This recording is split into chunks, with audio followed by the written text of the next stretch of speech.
departments, because we have been talking for last 100 years, probably this convergence of departments, for nutrition or any indicator you take. For example, nutrition, you need agriculture, other departments, similarly any indicator. So that how do you do instead of having these silos? Thank you very much. Thank you, sir. While there is no order that has been given to me for how to have you come and speak, but just building on the theme that Dr. Mahendra Dev set out with regard to social, May I request all dignitaries and participants to kindly rise. We are honored by the arrival of Honorable Chief Minister, Visionary Leader, Nara Chandrababu Naidu garu, Shri Nara Chandrababu Naidu garu vichesaru. Manandharam kuda mana karatala dhvanla madhya variki swagatam teliyachestam. Thank you, sir. మీ రాకతో మరింత వన్నె తీసుకొచ్చారు. Thanks a lot, sir.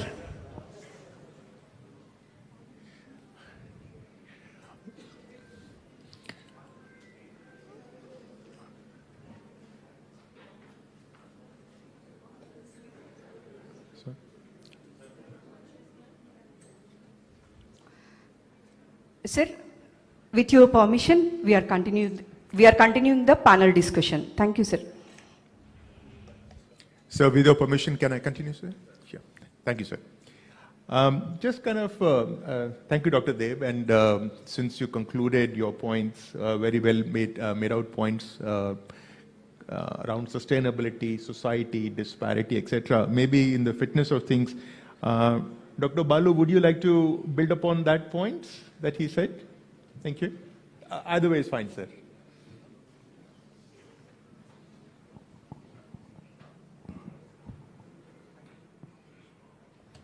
Thank you so much for shifting the focus back to society and social good. Honorable Chief Minister and all the fellow co-panelists. I have the unfortunate pleasure of sitting amongst all economists on the stage. I don't say unfortunate because of not being an economist, but I believe that data and numbers have got this inbuilt trap in it of giving us projections that actually may not be completely ground-truthed. And so when you say society and societal good, I'm reminded of my life 30, 40 years ago living with the tribals in the forest of Mysore. And I was walking through some of the tribal colonies, and one particular family told me that they got 15 kilograms of food grains from the ration shop. I was quite surprised because those days even, around 22 or 24 kilograms were to be allotted to the tribal families, and they only got 15, and they were happy with 15. What I realized was when I look at the numbers, every tribal family in Karnataka had already been given adequate rations to the extent that it is defined. Food Corporation of India's go down showed that exactly the same amount of food grains are getting lifted. Everywhere the same thing was happening. But for the tribal on the ground, that data meant nothing, because for them, what I realized, that is the first time I really understood that information alone is not enough. If information does not predict deprivation the way we have to understand it, it doesn't really complete the social responsibility of data. So to me, I think data is more than just numbers. It's possible an opportunity or the foundation to set dignity in place. And the state like Andhra, which is already looking at P4, I think the logical extension of P4 is how do you build accountability frameworks around data that establishes this principle of data going beyond an administrative resource, but looking at the foundation of dignity in governance itself. So I would add to what Dr. Dev said. And the numbers, again, all of us as economists, everybody here understands the tyranny of averages. Again, when I looked at the district numbers where I was working, the whole district was 98% immunization covered. But the entire 2% that is left out of the measurement was the tribal India I lived in. Geographical distance meant lack of immunization. Lack of immunization also meant lack of numbers in the game. And complications like this tribal colonies not getting listed as part of the revenue village. And therefore, when you looked at data, even if they show 100% immunization, still populations which definitively require that kind of care gets excluded. So the story behind these narratives has to be carefully actually deconstructed to understand, does it include these numbers? And I was very impressed when I read the whole P4 document, and Swarna Andhra without P4 I think will not be Swarna. And so it's a wonderful idea that the Honorable Chief Minister has conceived, because citizen centricity has to be part of the data capture mechanism. Otherwise, data for whom and owned by whom? Because today, right now, data is seen to be owned by the state.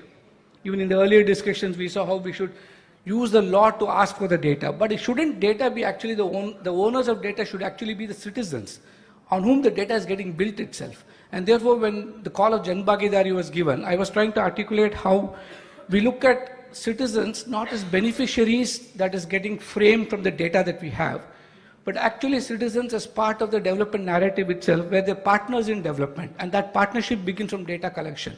Because when you look at an Anganwadi worker, I'm talking of many years ago, or an A&M, at least I know for sure in Karnataka, she used to capture 179 independent data indicators.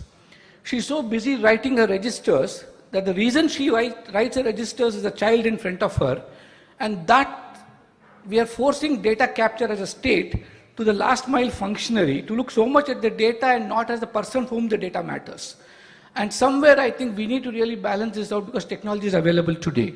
And what I really liked, especially when I was seeing the dashboard which is used by the Hon'ble CM to review, where I found for the first time the mixture of political executive with the implementing executive actually held responsible for outcomes. I think that is where the accountability of data comes in. And if we can include the citizens also, because citizens cannot be seen just as recipients of welfare. Citizens are partners in progress, and if they don't understand it from the data level, I feel we'll not be able to build a social architecture around it. So to me, the ownership of data matters, and the way I would look at it is, statistics is not just numbers. The story behind the statistics. Many times when we look at all our reports, I find that the advantage of the purpose of storytelling in narrating these numbers is a sad missing part. So along with training our data scientists in capturing data, we need to also train them in the narrative of building stories around the data. I'm not saying artificial stories, but actual stories. A lot of them are very powerful stories. And for people like me who's been in the grassroots, where stories matter, because that is where you see change. And for a system which is so used to seeing numbers, sometimes it becomes sterile and plastic. You have to actually relate it to a life. And the more we relate to life, I think that's what matters. And finally, the global positioning. Andhra is already getting to be noticed globally in every sense of the word. And so if you can build systems, as you're building different systems, if you can build systems that extend beyond human capability, we should ask ourselves, are we building systems to expand human capability as an extension of development itself, or are we building systems to replace human capability? Because increasingly the trend seems to be, in the world of AI, replacing human capability. I think it should be used to strengthen human capability, and this kind of opportunities are in data. So I think it's not the sophistication of a dashboard, because we all love dashboards, and when you look at a dashboard, it gets more and more sophisticated. But I think it is whether are we acting differently because we now have a dashboard in place. Because finally, it is not, and after being 5 years in the Capacity Building Commission, sadly I must say this, it is not the state's ability to capture alone that is real capacity. I think the capacity of the field functionaries and the executives in actually using this data meaningfully, and that is going to be the challenge, and we found that is the lack of capacity. Data capture capacity we have built now, but data processing, inferencing, and actually applying it practically in interventions at the level that matters. The day a A&M actually gets back localized control of data that she is generating, I think that is the day when data will make meaning to her or him in the field, in the grassroots level. Till then, aggregation of data to the top, without disaggregation of inferences to the bottom, I think the loop is not going to get completed. So real data ownership and meaningful implication of that data ownership will come to the citizen only when the person who's actually capturing from the citizen is also the implementer of the data inference that he or she is capturing. Thank you so much, and I'll stop here. Thank you, sir. great points made with regard to data and the intersection of society and data. But sticking to the theme of data, I'll come back with some questions, sir, but just switching gears a little bit.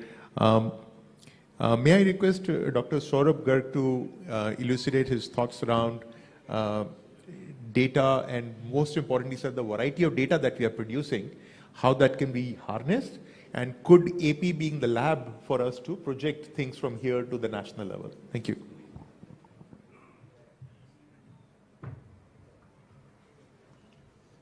Honorable Chief Minister. As we talk of a Viksit Bharat at 2047 and a Swarna Andhra at 2047, I think the realization that it has to be data-based is increasingly there. So up till now, our focus was much more at national level indicators and state level indicators.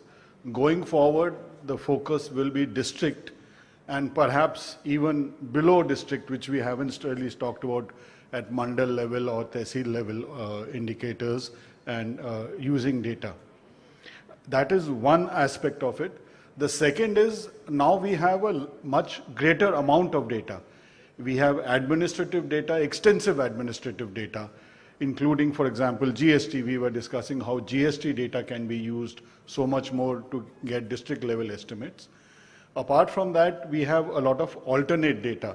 We have geospatial data, we have mobile data, or big data which is available. So how we can harness that for district level estimates, which in turn will ensure that when we are making policies which are focused for a Swarna Andhra or a Viksit Bharat, they are so much more cost economic and also more effective. For this purpose, that is why from the Ministry of Statistics, we are working with the state governments, and I think Andhra Pradesh has been one of the first one to have this kind of a conference through the planning department, talking about how data can be leveraged. One of the 2 or 3 things which we will need to do to ensure this, one is to harmonize the data so that the definitions, the concepts, the classifications of that data of different departments are uniform. I won't say same, so that they can talk to each other, the data can talk to each other, it is interoperable. And for that purpose, there are guidelines that we have put out which will help the states, and we are working with the states on that. So that is one on harmonization of data. The second is how to ensure that the accessibility of data is so much more. Honorable Prime Minister in the Chief Secretary's conference had mentioned कि हम लोग अपना data ले लेते हैं और फिर cupboard में बंद कर देते हैं कि कोई देख ना पाए वो data. Until we use that data, we will not be able to move forward on our Viksit Bharat or on Swarna Andhra. So how to ensure that accessibility of that data is there? Obviously, we have to take into account privacy, confidentiality, and laws are for that. So that's the second point I would want to emphasize when we are talking about using data for the next 20 odd years. And the third is how we can generate more district level estimates. For example, we have different surveys that we do for informal sector employment, informal sector manufacturing or services, the PLFS and the annual survey of unincorporated sector. So if we also do this at the district level, the state governments participate and Andhra Pradesh is participating with us, we will be able to get a bottom-up generation of district level estimates. And we just saw the more than 500 odd KPIs which have been identified. It will help to streamline these KPIs much more going forward. And the third thing which I would want to add is how we can develop more use cases. Gati Shakti is one use case where 1700 data sets come together for project planning. We have Vahan database which with insurance is being used. So each department would have some use cases where they need data of another department. So maybe from the use case background, when we work backwards, we will be able to develop the mechanisms to pull those data together. And we look forward to working with the state in this. Just one other point I would like to mention, that going forward, the GDP calculations are going to follow the new system of national accounts which the United Nations has just released in 2025. And there are three things which are new in that, and which over the next few years we will incorporate in the GDP or bring it out alongside the GDP. One is that recognize the data as an asset, so that what is the value of that data we understand, and who can harness that value best, the private sector, the government, and how we can do it in a manner which is digital privacy compliant. The second is, what are the changes in the natural resources that are happening, the depletion of natural resources. We were talking of sustainability. So that concept is entering into the GDP calculations itself. And the third, which again what I think the chairman PMEAC referred to was on the disparities, is on well-being, how well we are able to capture well-being of the citizens. So these are three concepts which will enter GDP, and I'm sure this will also help to ensure that our Viksit Bharat and Swarna Andhra are so much more dispersed and widespread. Thank you.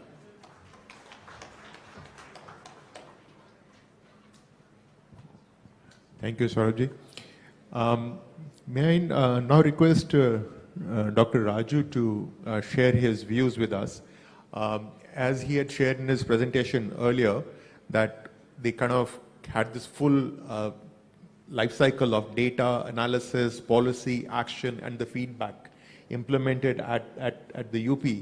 And the other thing that struck me was the disparity that he showed between, at the district level, between the highest growing district and the smallest growing district. I'm sure there are some learnings now that Honorable Chief Minister is also here, sir.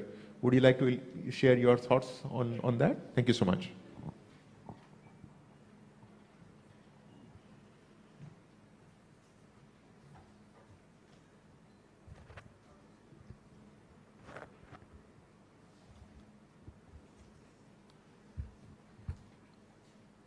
Honorable Chief Minister, senior officers and other participants, and the distinguished panel members. I know I have 3 minutes, but I take 10 seconds each, 3 small stories. Story 1. Most of you are wearing a shoes or a chappals which is not fitting in because you borrowed ready-made. This is a global story. It never suits you. Human beings are different. We have a huge genetic variation, but we are all forced to fit in. Okay, I'll able to do this. Story here, because we don't have genetic data for a repairing of, designing of shoes repairs. We need to realize we can't do anything about it. Number 2, international institute called ECRISAT tried arahar dal, tuvar dal. They tried for 4 years. They went for a field experiment, very successfully in yield improvement, and they went to try it in the local villages in Telangana. They didn't like. Now what do? 6 years of efforts. You know why? It didn't taste well.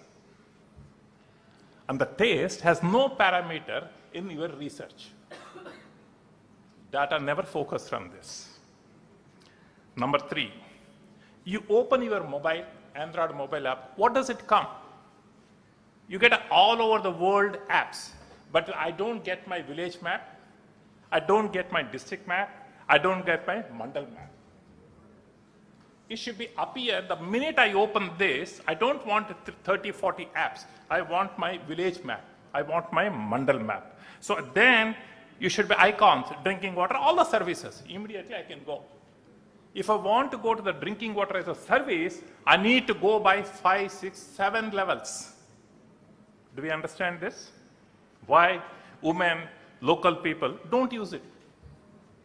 Because it's not easy. It's not designed for that. So data collection, data using, 2 different things.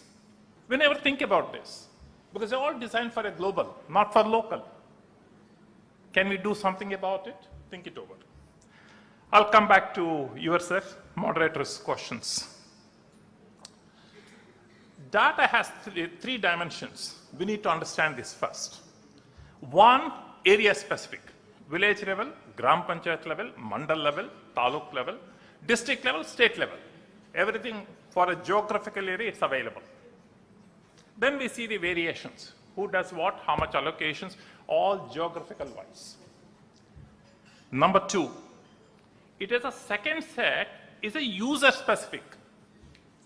For example, milk users, vegetable producers, finance, credit companies, SHGs, classic example.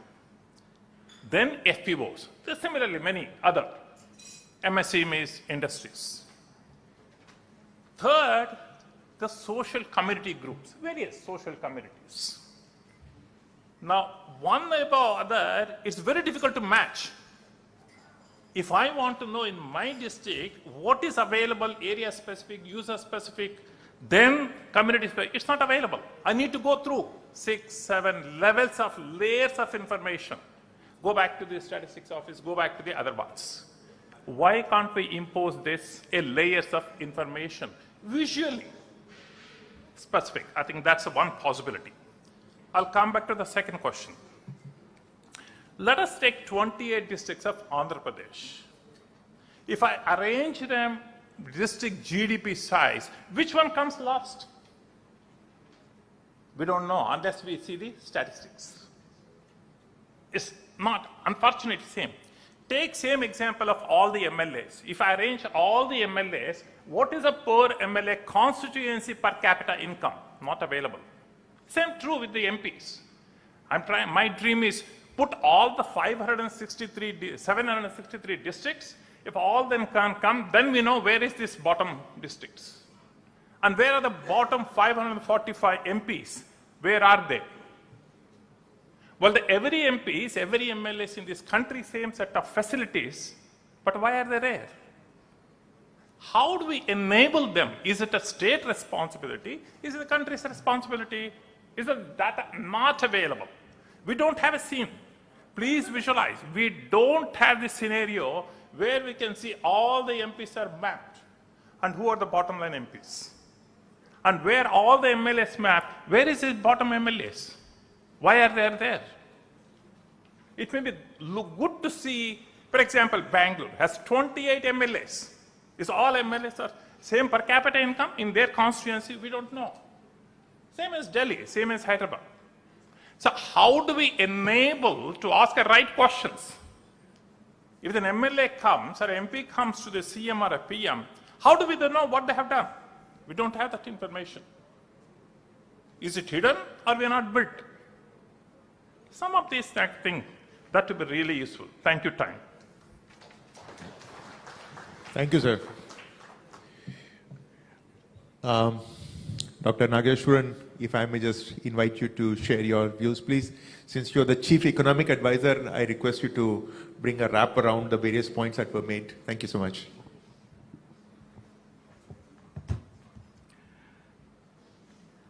Honorable Chief Minister of Andhra Pradesh, fellow panelists, officials of the Andhra government, ladies and gentlemen.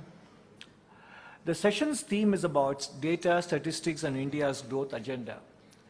And if there is one chief minister over the last 3 decades at multiple points in time has left his imprint on the vision and execution for not only India to become a developed nation, but for his state to become the frontline state in that journey, it is our Honorable Chief Minister, Chandrababu Naidu, sir.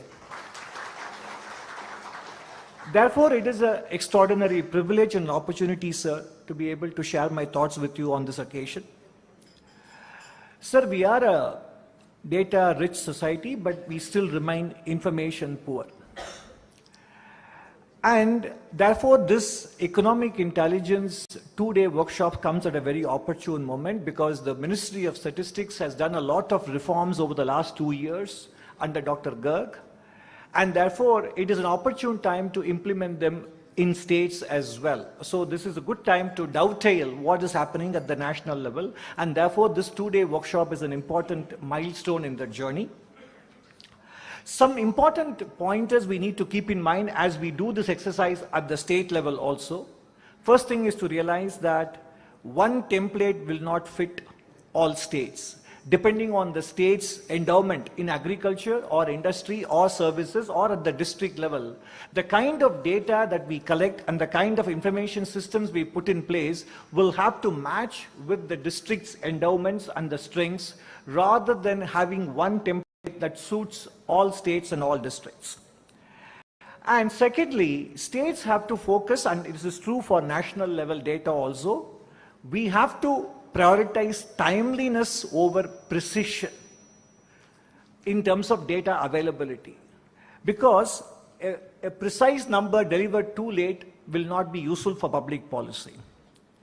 We should look beyond the data, we should look beyond GDP to the economic activity that the data throws up. And post-lunch, the conversation between the Secretary Industries of the Andhra government and the former Chief Statistician of India is something that all states must actually get the recording and listen to. Because what Mr. TCA Anant shared in that speech provides an important template, not only for Andhra's goals and aspirations, but for every other state to marry granular data, external data with the GST data which states own. So therefore, it is up to the states to demand that the GST Council make available the data that will enable them to plan at the district level the kind of economic vision that the Honorable Chief Minister has for the state. And then, data should be released in a form and manner that all people can use them. They should be machine readable and they should be interoperable. One citizen, one definition is important. This morning we had a waiting for Darshan at Tirumala, the Secretary of Statistics, Dr. Garg, said the definition of a Pakka housing has at least 4 to 5 definitions within the union government, different ministries itself. So that needs to change. So when we come to statistics, it should be one country, one citizen, one definition. I will conclude with 4 important caveats, not only for this state, but for the other states and the union government to keep in mind, because this is one thing that the state has done so well, Andhra Pradesh, and we saw evidence of it in the last half a day so far, decomposing the headline ambition into granular targets. And we saw plenty of evidence of it. So it is not just one headline number, it is broken down all the way down to the tehsil, or to districts, to different sectors, and so on and so forth. But therefore, the next step is, we need to focus on measuring outcomes and not just output. Just to give one example, a kilometer of road laid is an output. The reduction in logistics cost and the farm gate to port time is the outcome. Therefore, department should be measured on the outcome and not on the output. And then, closing the loop, data should trigger action and it should reach a desk which has the authority to act. And then aligning incentives. The data and outcome metrics should be linked to department performance. And the last thing is, whenever we create targets, they create incentives to manage the target itself and not the outcome. So therefore, we have to be able to create metrics that are hard to gain. In closing, I would say, we do not lack the ambition, we do not lack the data, but we have often lacked the disciplined plumbing that turns a number into a decision. And this workshop is going to go a long way in making sure that the plumbing of Andhra Pradesh's vision is so strongly and securely laid that I expect, in keeping with its letter A, which places it at the front of the list of 28 states, will also make Andhra Pradesh the frontline state in India's aspirational journey. Thank you very much.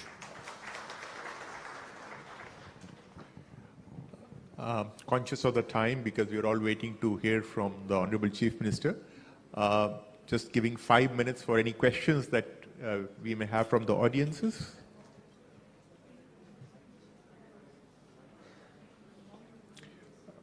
While the mic is being distributed, may I just request the panelists to, just one last one, just to conclude.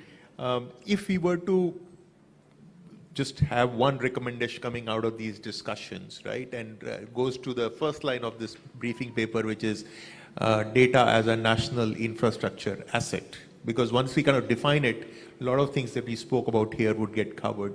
Anybody wants to make an attempt as to what it could mean to us? Dr. Garg?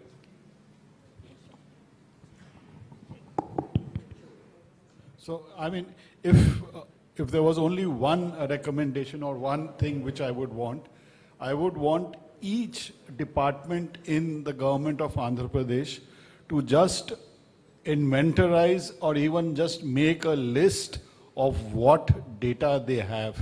I think that itself will throw up so much more insights and the ability to generate more actionable interpretations by just ensuring that the data that they have a clear action plan to make it accessible for others to use it. Thank you, Doctor. Thank you so much. Can I add one? Yes, please. Okay. To keep AP on the front line in the country, build database from Gram Panchayat level to the state level. Yes, and answerable and public domain transparency. Yeah. Dr. Dev? One thing, I mean, in the morning I mentioned, I liked compared to other states, first I should compliment the Honorable Chief Minister for, and the officials for organizing this important program. Constitution-wise vision action plan is very important thing, which I think I have not seen any other state doing it. I think we should popularize this in other states also, because there you are involving not only the government officials, but also political people, MPs, MLAs, and I will also urge to involve private sector, industry and others, because private employment and GDP, they contribute also more. And of course, ordinary citizens. So this, I think I like, this is the one thing I like. Sure. Thank you. My way of looking at it would be in alignment to the P4 vision. The citizen is where the data originates first, and it ends with the citizen because actions end with the citizen. So the state should only be a custodian of data and not the owner of the data. The citizen should be the owner of the data in the spirit of P4. And Andhra can be the first state to generate a model which the rest of the country can imitate. Thank you. Two things. Andhra Pradesh has the coastline to basically create AI-insulated service sector and allied agricultural activities. So when it comes to AI-insulated economy, Andhra Pradesh can take the lead. And for that, Andhra Pradesh should mine, milk, extract information from the GST data. Thank you. Thank you. Thank you, my panelists. I hand it back to you, please. Thank you so much. Thank you, sir. Thank you, Sri Suresh Goyal, sir, and our esteemed panelists for a rich, engaging and thought-provoking discussion on the role of data, statistics and governance in India's growth journey. Thank you, sir. Thanks a lot. May I now invite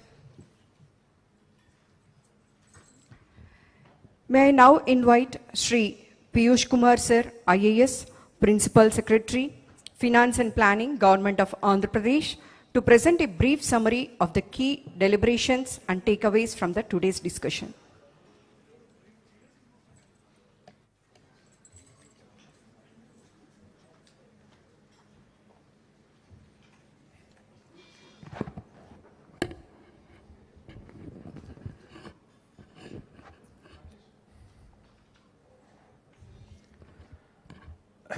Honorable Chief Minister, Sir, eminent panelists of the session, distinguished guests and academicians, my fellow officers, senior officers and fellow officers from Government of Andhra Pradesh, all the distinguished guests. It is indeed a very, a great privilege and a pleasure for me to invite the Honorable Chief Minister, Shri Nara Chandrababu Naidu Garu, for this session of interaction with all the experts. Sir, this 2 days conference is a outcome of your visionary outlook, sir.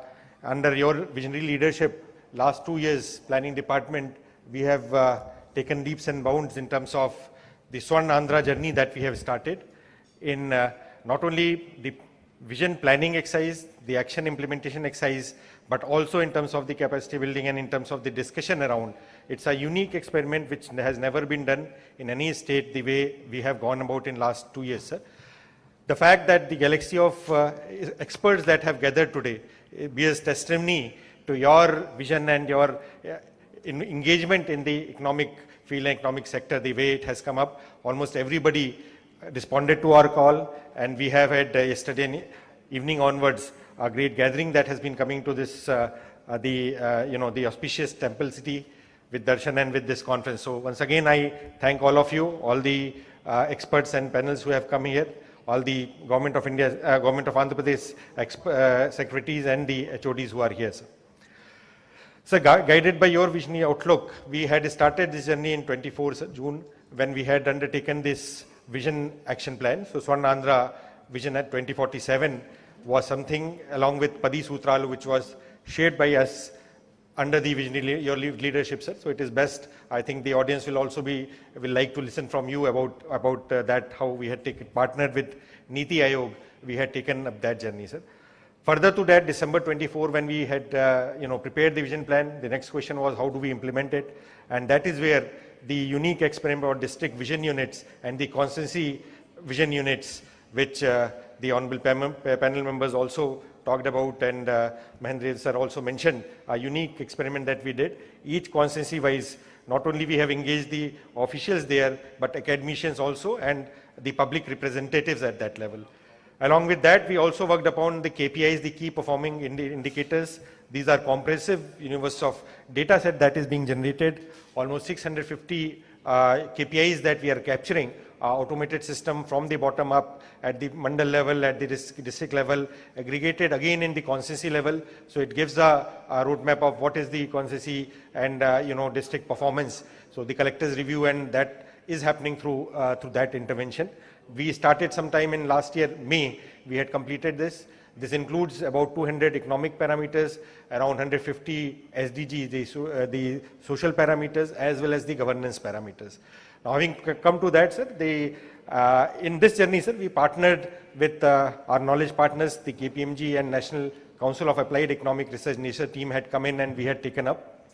We have now gone around the field and looked at how this is coming up. But we felt that there is a need for capacity. Again, Hon'ble CM sir nudged us and encouraged us to look at the capacity, because much of these concepts at the field level, village is the level at which it happens, and the field level officials have to be fully understanding the concept. So given that requirement, we partnered with Pehle India Foundation, who has done some work in UP also, and also Gujarat and other models. We looked at UP model also. Along with Secretary Mospi, we also discussed about the unincorporated sector survey that has to be taken up. Similarly, we also discussed with the experts from NACER side, how the data, real-time data that is being captured, how we can be using that for our now casting and a real-time review of the thing. So we have a AI task force with our internal, nearly about 20 departments which are taking up. So weather data generated in terms of electricity consumption in commercial production. Similarly, data sets on GST is a valuable data set about what are the different parameters, because a lot of things are captured there. But the problem is that we have to have a theoretical framework. The AI or the intelligence system can be as intelligent as we want to make it. The underlying themes have to be correct. Whether it is a consumption data, whether it is a production data, that we need to put it in contextually. And therefore, this 2 days workshop became important, sir. As part of this engagement, sir, this is not only 2 days workshop is one component of this capacity building. We are also taking up a 90-day program where almost 30 experts we have engaged along with Pehle India team, which are going to districts. So they are in 5 zones, 5 districts that they have already covered.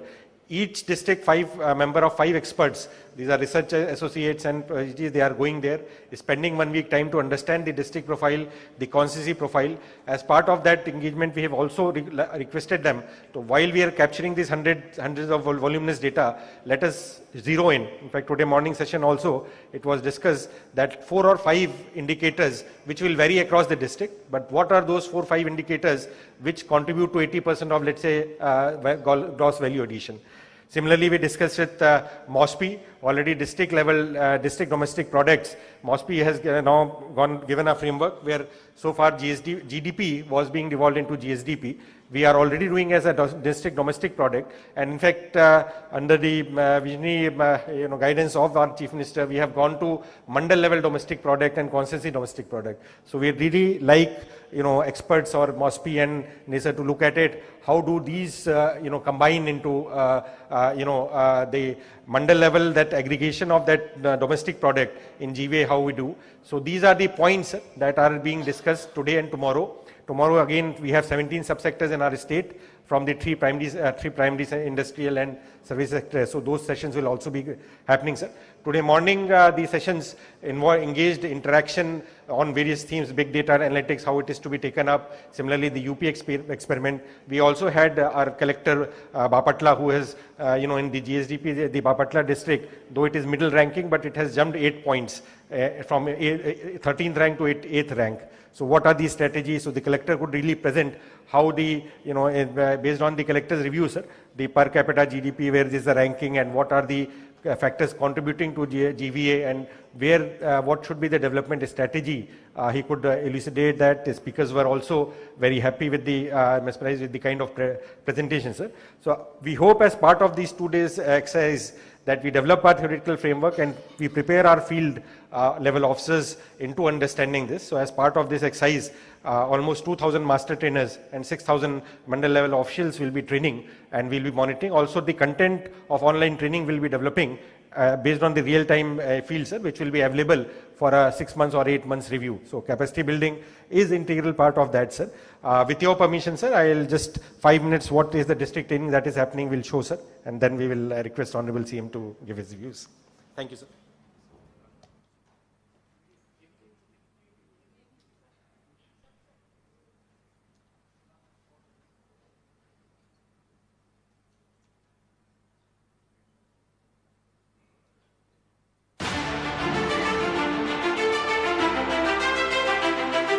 On the lines of Viksit Bharat and under the visionary leadership of the Honorable Chief Minister, Shri Nara Chandrababu Naidu, Andhra Pradesh has embarked on a transformative journey, Swarna Andhra at 2047.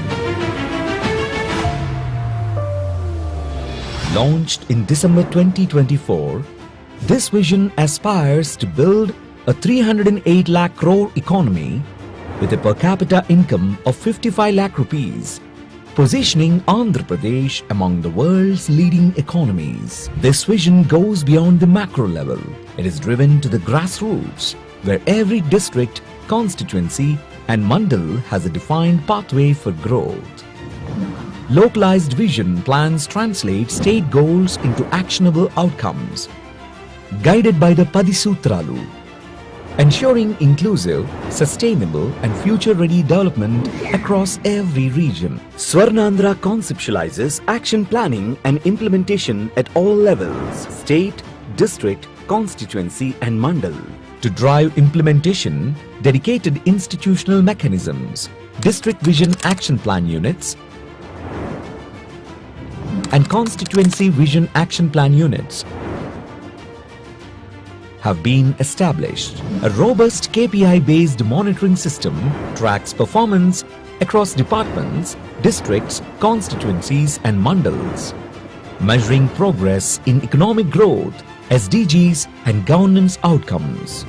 To further strengthen this framework, a dedicated GSDP AI task force is building advanced economic intelligence systems, enabling real-time understanding of the economy and empowering faster, data-driven decision-making. KPIs future లో government of India ఒకటే చేస్తుంది. First time Andhra Pradesh లో మనం చేస్తున్నాం. ఇప్పుడు కూడా only state in the country ఇప్పుడు రాబోయే రోజుల్లో ప్రాసెస్ అంతా మంత్లీ ఎస్టాబ్లిష్ చేయాలని, దానికోసం ఇప్పుడు కీ పర్ఫార్మెన్స్ ఇండికేటర్స్ కూడా ఎస్టాబ్లిష్ చేసుకున్నాం. ఎవరేం చేశారో it will be on record. Analytics తీసుకోవడం విత్ ఇన్ నో టైం. ఏ అధికారి ఉన్నప్పుడు ఎక్కడ పని చేశాడో ఒక్కసారి తీసుకుంటే ఒక క్లిక్ కొట్టి ఆటోమేటిక్ వచ్చే పరిస్థితి వస్తుంది. That is the systems we are building now. Together, these initiatives are creating a governance model that is data-driven, accountable, and outcome-focused.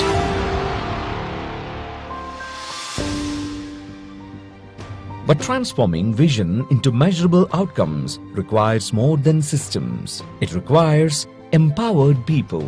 Recognizing this, Andhra Pradesh has launched a comprehensive statewide capacity building program, a first of its kind initiative designed to equip officials with the knowledge, tools, and analytical capabilities required for economic governance.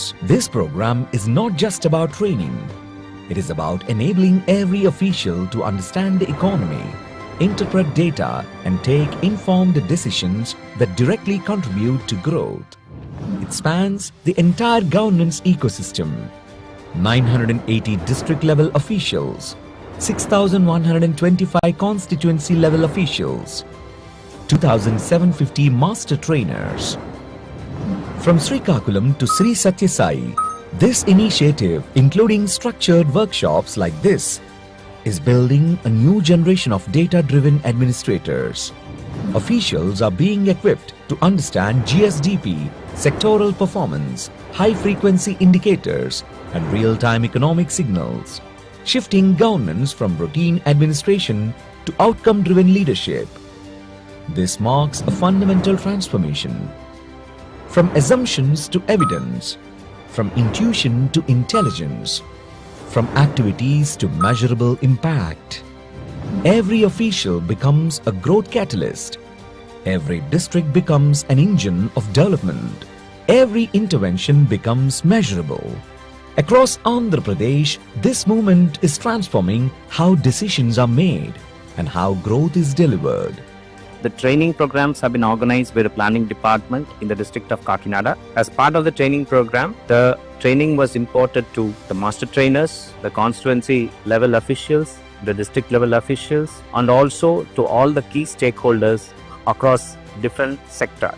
And I like to thank the planning department for planning this training and then imparting this training at all levels. Thank you. Through this initiative, Andhra Pradesh is building an administration that is future-ready, powered by economic intelligence, and driven by accountability at every level.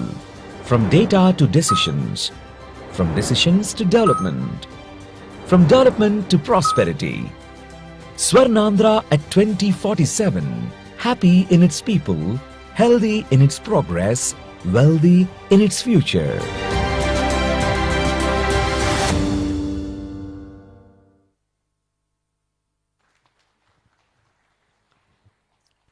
It is now my proud privilege to invite the Honorable Chief Minister of Andhra Pradesh, Sri Nara Chandrababu Naidu garu, to deliver the leadership address on Swarna Andhra 2047 vision and call to action for measuring and translating growth to Swarna Andhra outcomes.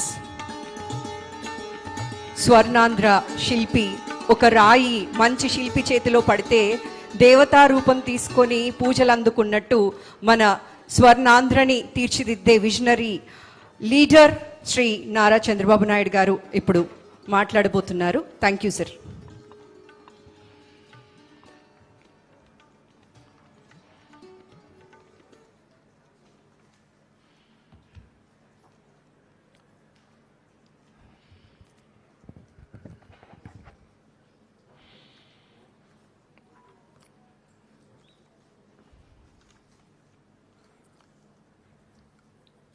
First of all,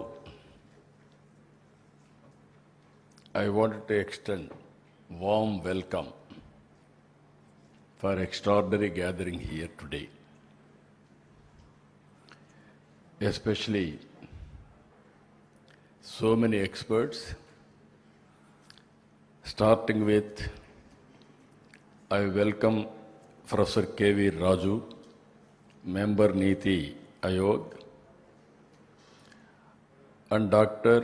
Balasubramanyam, Member Niti Ayog. I also extend my welcome to Ananta Nageswaran, Chief Economic Advisor, Government of India, and also Dr. Subhash Garg, Secretary, Minister of Statistics and Program Implementation, and also especially very important Mahendra Dev Professor, Chairman, Economic Advisory to the Prime Minister. This is the gathering, if you see all of them, total eminent personalities to frame the policy, to guide the governments. You are all here.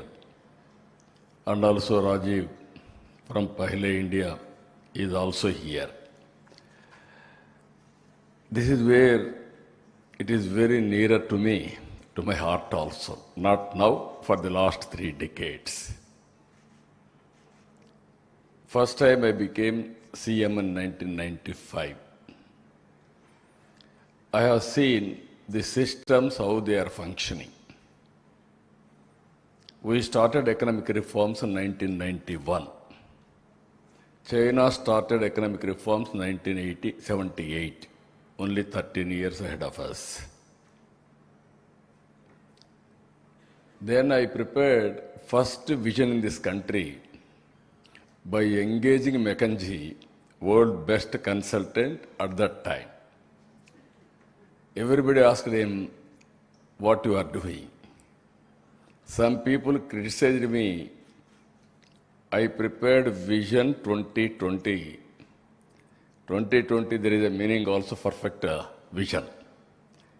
Then everybody told me, it is not 2020, it is only Vision 420. I faced that criticism also. But at one stage,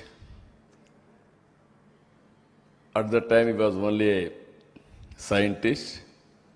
After retirement, Abdul Kalam came to me, he asked me how we prepared. I want to prepare vision document for the nation. Then I called him, we had a lunch meeting, we explained all the details. Up to that time, if you see, technology is not matured. I started IT. Nobody imagined why I am talking about IT.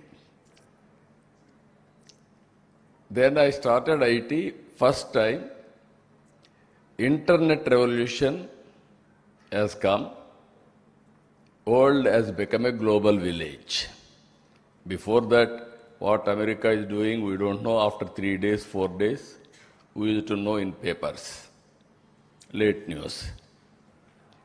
That is where I networked with Bill Gates. I asked his appointment. Then he told me, I don't have any work with politicians. First of all, that is the impression about politician. Politician does not know anything. Why should we waste our time? We are business people. Then I told him, I am having something to share with you. Give me 10 minutes. With great difficulty, he told me, you come, join in cocktail party. Today, at least, if you join cocktail party, we are having some credibility. Nobody will believe. At that time, if you join immediately, we will be branded as party in that angle. So I told him, then with great difficulty, he gave me 15 minutes. Always, we are also very strong persons among us. At that time, one of my secretary, very strong secretary, what all I say, he will put it on presentations, everything. Then we prepared one of the best presentation. Then I gave around 14 to 15 slides, not more than that. Always, I believe, 12 to 15, maximum around 15. I gave my vision. After seeing my vision, he told me, I entirely agree with you, what can I do for you? I don't have any work with you. If at all you are willing, you cannot ignore India. India is very strong in two aspects. One is we are strong in mathematics, zero innovated by Indian. Second one, British, they took even my Kohinoor diamond, but they left English to us. These are all deadly combinations for IT. He entirely agreed with me. You are 100% right. We will work together. Then I asked him, if you are having any flexibility, you start your Microsoft Development Center in Hyderabad. He told me, we are in only Seattle. I don't have any plans as on now. Let us work. I didn't leave at that stage.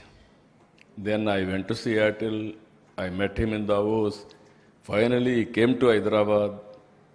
He started his development center. In development centers, Nadella Satya, employee of that development center, has become president of that company. That is the initiative our Indians are having. Earlier, I'm only the person to go to Davos. Continuously, I used to visit all these things. This is only history. Technology, here also, all of us has to understand. In the beginning, our Indian politicians or bureaucracy didn't understand technology, underestimated. We had at that time VSNL, BSNL monopoly, public sector. Great statesman, Vajpayee ji. I forced him. I had a good political clout also at that time, 35 MPs. That also helped me. He also made it very clear. Then we paid liberally for all shareholders dividend. Then we have gone for reforms. Even my opposition at the time, they used to attack me with only one thing. We are all asking pump set. You are talking cell phone. How can you justify? Then I used to tell them, we need cell phone, we need pump set, I am working for both. Today you are watching AI, data centers, quantum. We are in different league. That first mover advantage for India.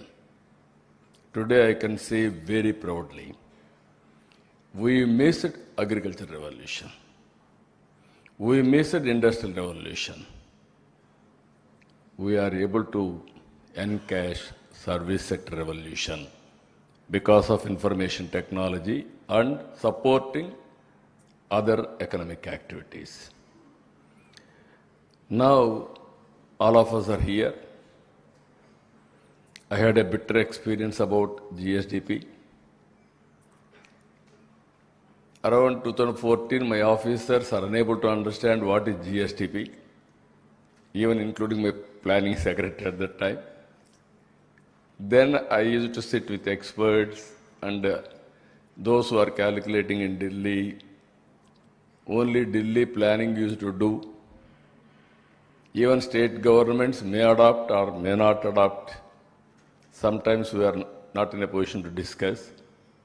First time I started discussing GSDP, preparing all sectors, quarterly collectors conference and head of the departments I used to discuss. With that discussion, if you see, we are able to grow 13.5% GSDP CAGR. And also, at that time, ease of doing business, total computerization, then going on reviewing dashboard. For 5 years, first year we are number 2 after Gujarat. After that, always we are number 1 in ease of doing business. Of course, today we have changed the gear. I am talking about speed of doing business. Always innovation has to come. Otherwise, you will be stalemate. In this, I'm very happy I have heard about your views. Data. Future is only data-driven governance or data-driven decision-making. Data is wealth, according to me. You are having proper data. You will arrive a real solution for execution, for monitoring, for corrective measures. Always I used to say, there is no proper data. If you feed computer garbage, garbage will come. If you feed proper data, nothing like that on health or education or anything for that matter, agriculture, everything, it is a big game changer. Now for the last 2 years, my planning department is doing exercise. We are going slowly, earlier yearly, then we made it an exercise quarterly. Now every quarter we are having a collectors conference. Now I want to go monthly. That is where our vision document, if you see, 10 principles. Now by hearing you, with you and also Rajiv Kumar, Pile India, he told me 11 is very auspicious figure. And also why can't you include private investment in this? I will be very happy. Even I heard some of your discussion. Immediately we will make it 11 principles from now onwards. We will start our homework. Always investment is very important. Now models have come. One is PPP, viability gap funding, and so many models. So with all these things, I wanted to request all of you, we are in an inspiring time. I am using this word very clearly. Technology is matured. And also knowledge is available. And also if you see here in our government, Aadhaar is a game changer for India. No other country is having Aadhaar. So Aadhaar, nobody can duplicate. Now any passports, immigration, everything, even our welfare, without any fraud, we can distribute all these things. There is a debate among all of us. Different countries have adopted differently. Main reason is confidentiality of personal data. We are not in a position to differentiate confidentiality of personal data, even today, according to me. Now, GST, it is online for every citizen. We can identify income tax, it is online. Even my property tax, it is online. Only issue is synchronization of data is not available, that's all. Now I am talking about health. One best project, Sanjeevani project. This Sanjeevani project, every individual health record, I can put it on digital. Keep confidentiality. Whenever you are interested to know the final conclusions, some more things, mask data, names, all these things, go for analytics. In Andhra Pradesh, around 75 lakhs, around 8 million are critical patients. Different problems. Having all these things, once in 3 months, I wanted to go for total clinical tests. I will know the position of each person, health. Then on the basis of that, I can go further, preventive, real-time monitoring, and curative at cost-effective solutions. I wanted to integrate yoga, meditation, pranayama. Sometimes if you see, always mind is the biggest problem for anybody. Not now from the beginning, I am quoting secret book. What is secret book? You wanted to achieve a vision, it will register people like you. I will approach, or otherwise you will search for stakeholders. We are all common in mind. We will gather together some point. Some people wanted to commit crime. They will search for criminals.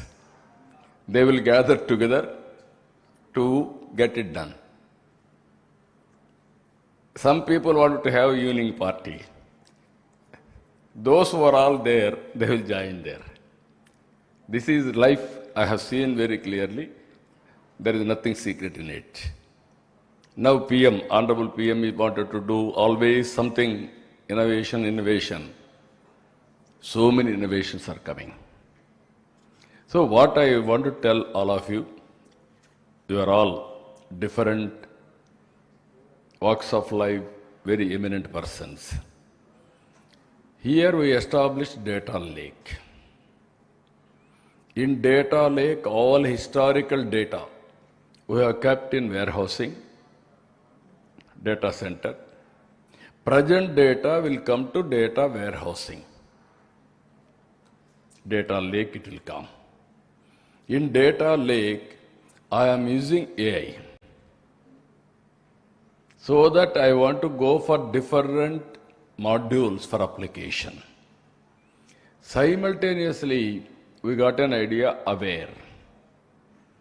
Outside data, I wanted to collect real time through satellite, through drones, IoTs, sensors, CCTV cameras, and also, if necessary, wearables for health devices. Then all data will come, wind quality or air quality, wind direction, even sometimes surface water, water bodies, what is the water available, groundwater, even prediction of monsoon. So many things, what all knowledge is available, we are putting there, around 40 parameters.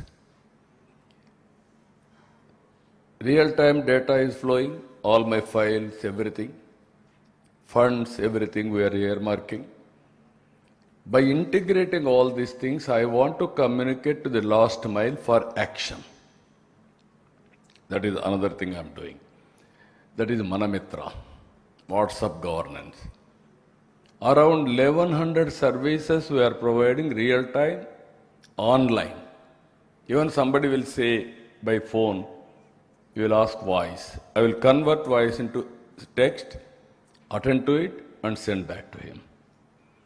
All problems, this is where PGRS, public grievances, how to address, which department is having more problems, what is the root cause, correct from the grassroots, everything we are doing. So here, all welfare programs, we are getting information, we are monitoring very clearly, every family, how much welfare we are giving, we can monitor now. Government of India, what they are giving, what I am giving, how many family members, everything. Finally, I have gone for P4 also. As on today, P3, public-private partnership. All our wealth has been created through public-private partnership. Either road, or power project, or airport, or railway station, or so many things. You name anything, college, everything. Now after 20 years, 25 years, they enjoy they run the property. Then they are handovering back to the government after servicing everything. They will earn some money also. Now in the process, what is happening, either private sector, more and more people are becoming billionaires. Relatively, poor and rich is dividing sharply. That is not good for the society. There will be heart burning. What type of society you wanted to create? Some people are not. Yesterday, I went to one home. Two sisters. SC.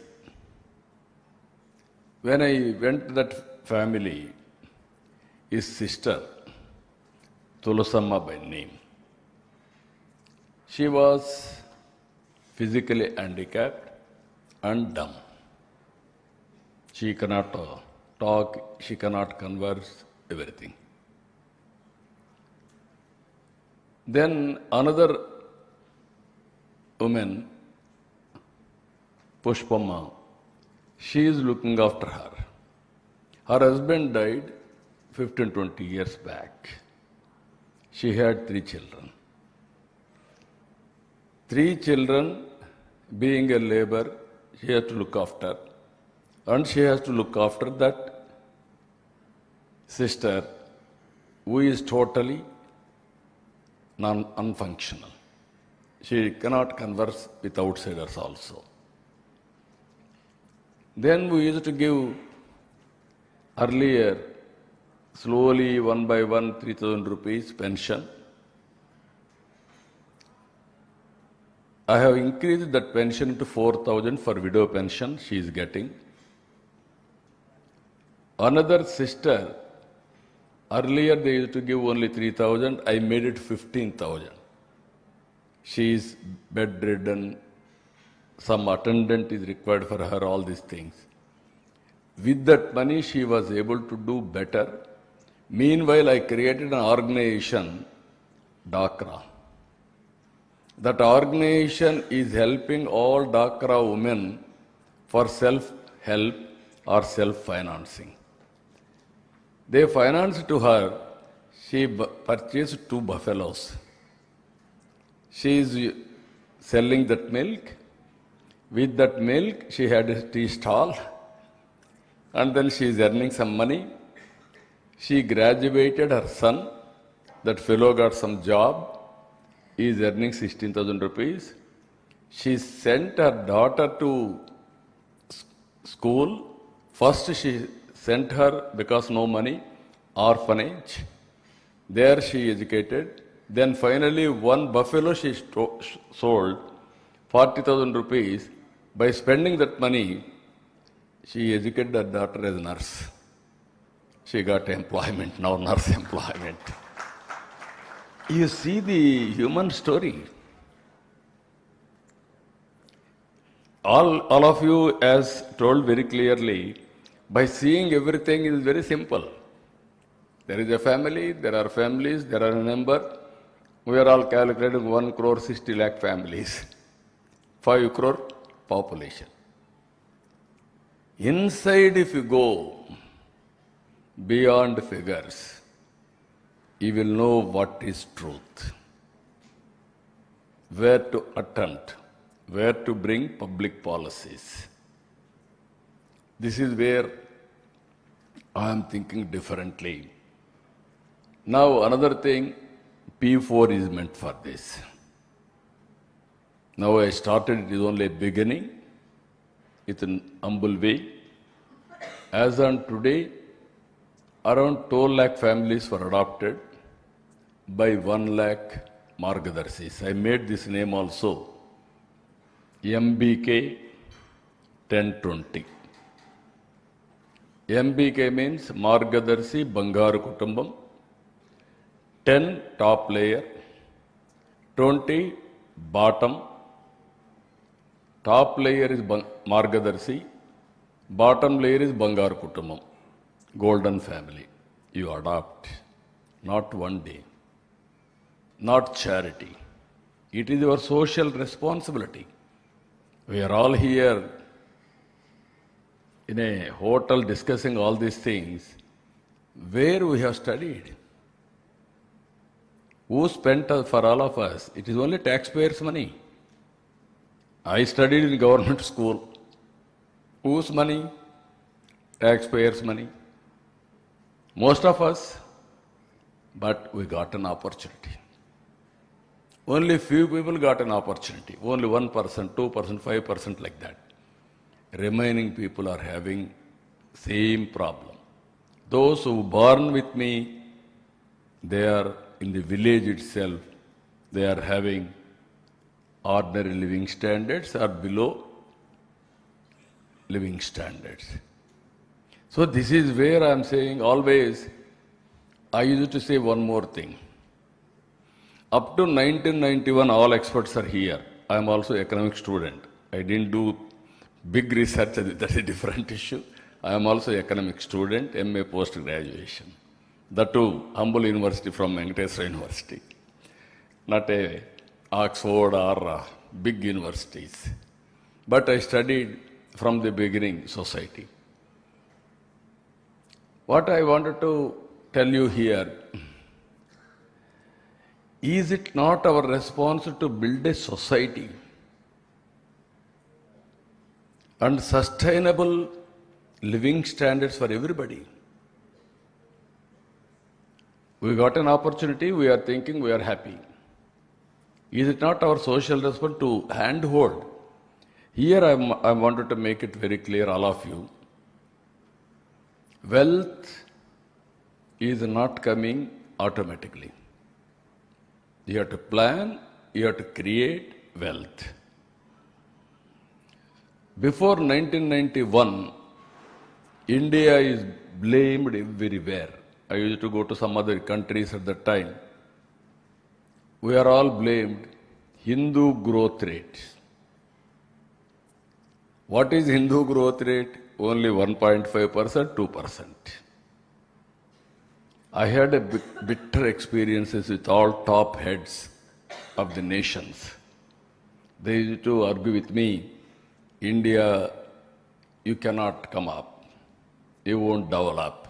You don't do that culture. As an insult, I used to argue with them, you are thinking India is not going to come. One day, I am telling you, so much of argument I have done. Directly after 95, Singapore PM and me are traveling in Hyderabad. I have shown everything. Always I want to convince people. That is my habit, with optimism. Then going on talking, he told me, Mr. Naidu, you are so confident. You are too optimistic. Then I told him, I am not too optimistic. I am realist. You are thinking India cannot grow. I am assuring you, I am telling you, another 10 years, we are be different. We will grow. You are going to watch me. This is my bet. Then he told me, no, we should not fight. Agree in disagreement. We'll move forward. Okay. After 10 years, I went to Singapore. He was ex-PM. I met him. Then he told me, on that day, I remember today also, we had a bitter exchanges. I realized India is moving very fast. He told me on that day also, I am not against India. We wanted to see India should grow. In this region, India, if both India, all countries will grow, then small countries like us will have better safety and security. That was his argument. So what I wanted to impress upon you, we have to create a society. Everybody should have better living standards in this country. That is where MBK I am asking. Continuous process of hand-holding, top people and bottom. Someday, Bangaru Kutumbam will become Margadarsi, Margadarsi will become Bangaru Kutumbam, various seasons. We are all talking. I have seen Jamindars. In childhood, I have seen big brands. Today, that brands are not there. All big brands vanish. new brands have come. Only some brands are still relevant. So with all these things, I want to ask all experts here. All other things, I did not explain what is agriculture, what is industry, what is service sector, how it is going to transform. It is a matter of time. We have set in 11 principles now, one more I have added. Then we have set in target 2047, that is 309 lakh crores. And also 3 crore, GSDP 3 crores 9 lakhs, 55 lakhs per capita income. And also other parameters, you know, all economic parameters we have given very clearly. Now data is available. We are able to KPI, we are able to decide. SOP we are able to establish. You are stopping somewhere, Mandal. With great difficulty, some of your panel has suggested Panchayat. I wanted to go every family. Family in the individual again. I am saying individual security, family empowerment. Why I am saying individual security? Because of my old age pension, family members are treating elders very well because of that money. I am giving 4,000 rupees. It is costing 2,000 rupees for them food. Remaining 2,000 rupees, it is helping their family for other expenditure. That is where we brought. Otherwise, if you give that money to family head or somebody, they may not give food for them. They may not treat them properly. This is where every family member, individual should be treated very well. With that money, again, empowerment. Nowadays, another problem, social problems we are facing. In olden days, big families, joint families, even children are looked after by elders. Now micro families. Slowly micro families are averse for more children. Now they are both wife and husband are employed, double income, no kids, let us enjoy. That is another problem. So many countries are facing aging problem. If we cannot address population management, one day India is going to face same problem. Already South India we are facing. Even my population as on today 1.6 fertility rate. And also replacement level is 2.1. Now we started this exercise also. So this is where joint families I want to promote big way. And ultimately, how to balance all these things. As on today of post-mortem, you are all reviewing GDP only for the sake of review. We are not planning GDP. We are not investing on the basis of wealth creation. Now we have to, 10 years back, at least now it is better demand driven or need based we are going. Earlier recommendation based. I have seen that days also. First time I became MLA, we had 3 privileges. One privilege for MLA, to recommend gas connection. Second privilege for MLA, to recommend telephone connection, that to non-functional. It won't work. But we had a privilege, 3 phones. Only BSNL is the owner of that time, at that time. Then they used to give me 1 jeep. That too, military jeep. They will give me old jeep. It won't function. I have to. trolling, I have to bring it. That were the privileges at that time. So much of changes. Even small road, I have to go to minister, I have to do so much of work. Now slowly, demand-driven planning, and on the basis of that execution, we are putting. Some panelists have heard, you are talking about MLAs, how to ask. One of you panelists made it very clear. Even PM or CM has to ask MLAs or MPs GSTP growth rate or GDP contribution of the constituency. Rajagaru, you ask, you are telling that. Leave alone, you have to ask our principal secretaries first. Then only others we can ask. This is not we are not tuned. That is where I am saying today, reorientation of leaders, either bureaucratic leaders or political leaders, who have to change their attitudes. We have to bring that knowledge among them. Then only what we are expecting, it will happen.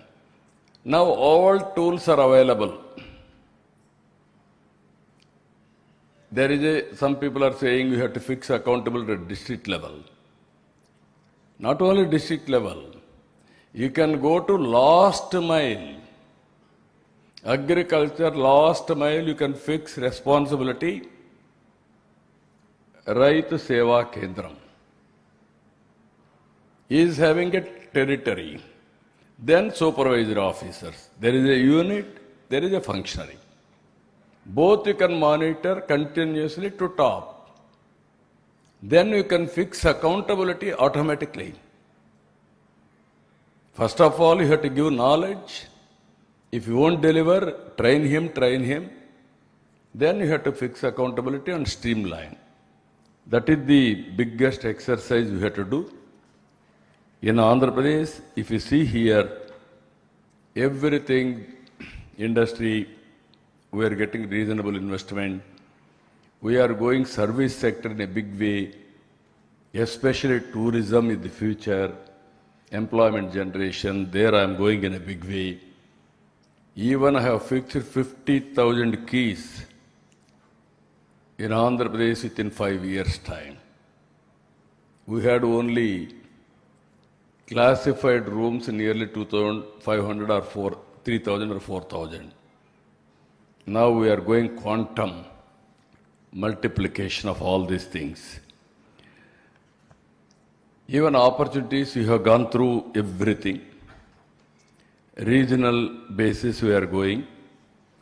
Now you have to tell me economic intelligence, various parameters. We are going for key performing KPIs. Which KPI is contributing, what is the contributing factor? We are having roughly real time. Ultimately, by using technology, AI, can you make it more and more precision? Big data analytics. Then I can have real-time decisions and corrective measures. Now we are going, for one example I am giving you. It is a process is very difficult. I have started 1100 services, real-time, online, we are providing. With great difficulty, we are able to reach 50% online, 50% physical touch. Slowly, now 60%. Now, we have started 60% or 65% public satisfaction. I am doing technology auditing. Then I am asking IVRS, QR code, various ways I am obtaining information from stakeholder. Then recently I started in public meeting, one side my district officers, another side politician, opposite public. Then I am asking, this is my officer, this is the satisfaction level. What is your explanation, you tell me. Slowly they are picking up. Now my goal is this year 80% public satisfaction. Then I want to go to 90%. Any deficiencies, I wanted either physical deficiencies or service delivery deficiencies, will correct it. Ultimately, public satisfaction is very, very important. Then only they will listen to me, otherwise there will be dissatisfaction. This economic intelligence, what Palo India is doing, you are training. There also we have laid good infrastructure. District level collectors, all my collectors are online now. And also we have engaged one of the best leading academic institutions as a knowledge partner. They are working with them. Then go further, constituency level, one nodal officer. MLA will be the chairman of that committee. District, I am involving parliamentary member and also concerned minister. Now I want to go to Panchayat. If you go these 3-4 levels, plan Panchayat as a unit and also plan short-term, medium-term, long-term planning for a family as a unit. Taking family members as a resource apart from other assets. I have seen yesterday some survey from Government of India. Visakhapatnam, highest working population, 52%. That is a good sign. Can we increase 70%? This type of surveys you have to do now. Their per capita income is 6,65,000. Now data centers are coming. So many things are coming. Tomorrow it will be 15 lakhs. Quantum jump in knowledge economy. This is where I am asking all of you, GST or otherwise, our various touch points. Wherever there is a touch point, you can collect. Now, your Ministry of Statistics, I am having this a big doubt, even information age, continuous census. What is the meaning? I don't know. Land records are available, persons are available, Aadhaar is available, but even in Government of India, not two departments, not two data are interacting. Everybody standalone system, don't mistake me, everybody is a custodian of his data. PM is right. Once you are having data, you are thinking, this is mine, I don't want to share anybody. Then credit. Everybody is thinking, if I share with him, he will do better. Then credit goes to him, not me. This is the attitude. How to break it? This is the biggest challenge, attitudinal problems. I am telling you one more thing. This is the biggest exercise for me. You have to guide me, all of you intellectuals. I am a politician. Leadership, leadership, leadership. Leader has to deliver. Leader should be holistic. Trust is important for everybody. Credibility. If I talk something, people should listen to me. They don't trust me, they won't listen to me. Even all our leaders, how to make our leaders more and more efficient leaders. That is where countries like Singapore, it is a small country. We are all justifying. We are big country, Singapore is small country, no comparison. In the first instant, we are pushing them. No, they are ethical leadership. Morally, they are very strong. That's why they are able to survive. Same wavelength.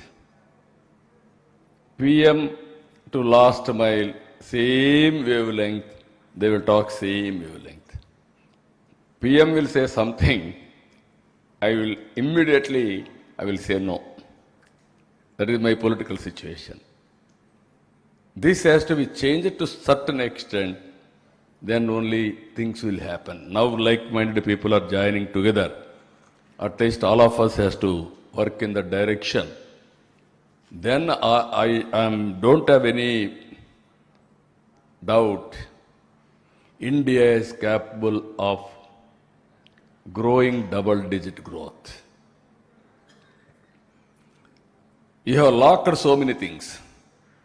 How to unlock your procedures, your assets, your thinking? That is the biggest exercise all of us has to do. I am very happy. Niti Aayog, we are working very close, and some of advisors to Government of India also. You guide us. We will produce a proof of concept with humbleness.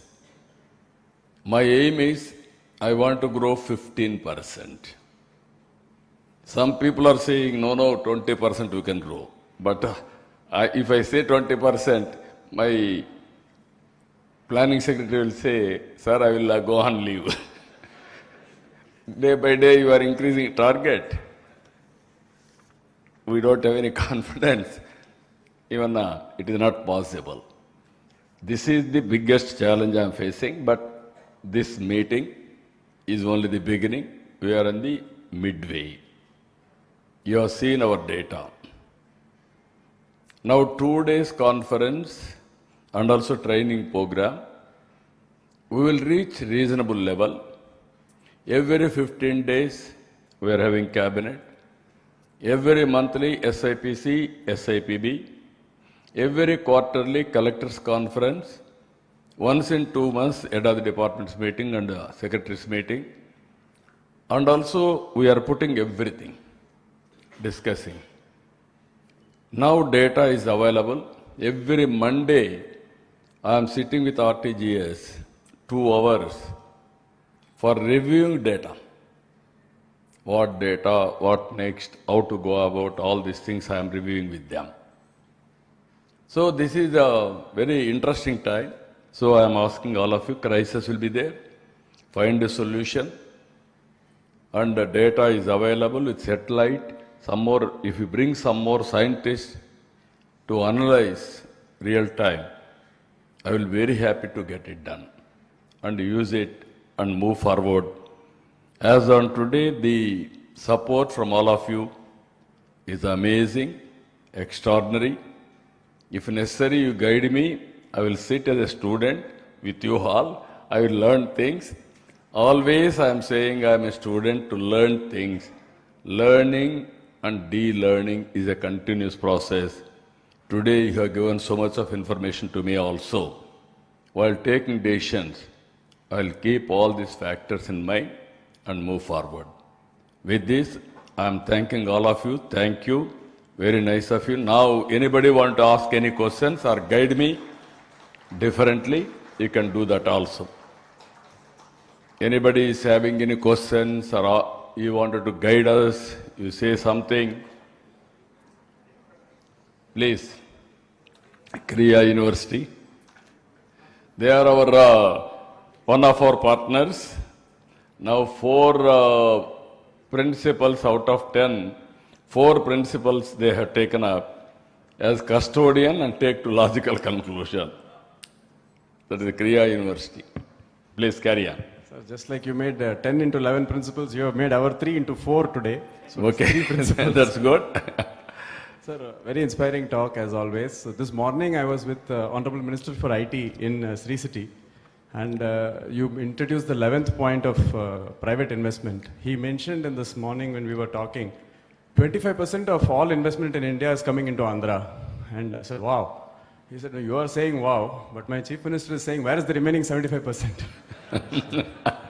Just wanted to share that, sir. Thank you. You are right. If you satisfy, then status quo, then diminishing. Always fight. Innovation, innovation, innovation. Morning we had a meeting, G. Ramji, inauguration by Honorable Minister and Deputy CM. Now I have come here. That is different chapter how to convince people. This is different chapter how to learn new things. This is a continuous process. Anybody? Please. Mike? It's very inspiring. And I have only one point regarding the infrastructure. Can we do something for the cities which are the engine of economic growth above the public transport as the infrastructure vehicle? What do you mean by that? For example, the transit-oriented development or any kind of, we have actually, most of the cities are actually affected by this automobile-driven. We do not have the robust public transport system to connect the this community to connect the movability or the connectivity to the growth.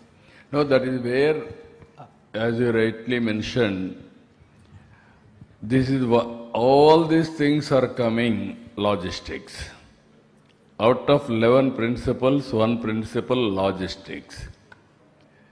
In village road,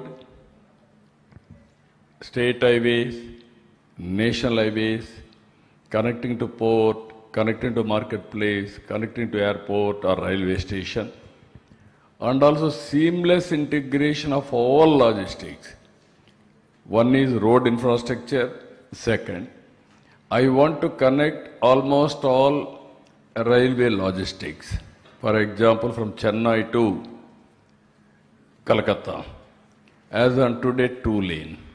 I want to go 4-lane, broad gauge, so that I can run super express, speed trains, cargo, everything connecting to port. Then third one, every 1 hour I want to have an airport. From here, anywhere, Tirupati airport, 1 hour.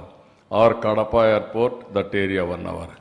Another airports are coming like that. Within an hour, I want to go to airport, hub and spoke model.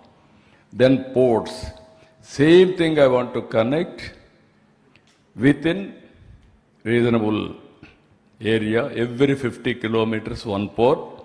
Ultimately, hub and spoke. Big ports, small ports, consolidation and connectivity. Either cargo or passengers.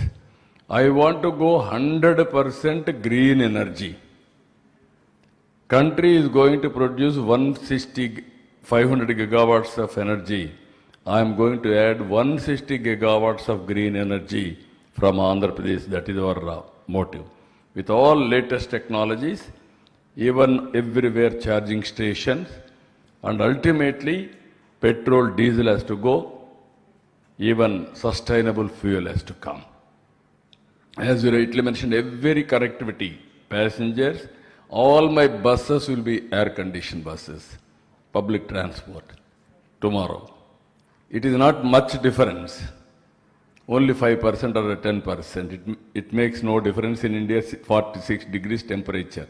Even poor man will go comfortably anywhere and enjoy that comfort. That is where things are happening. Everything is possible provided all of us has to work together.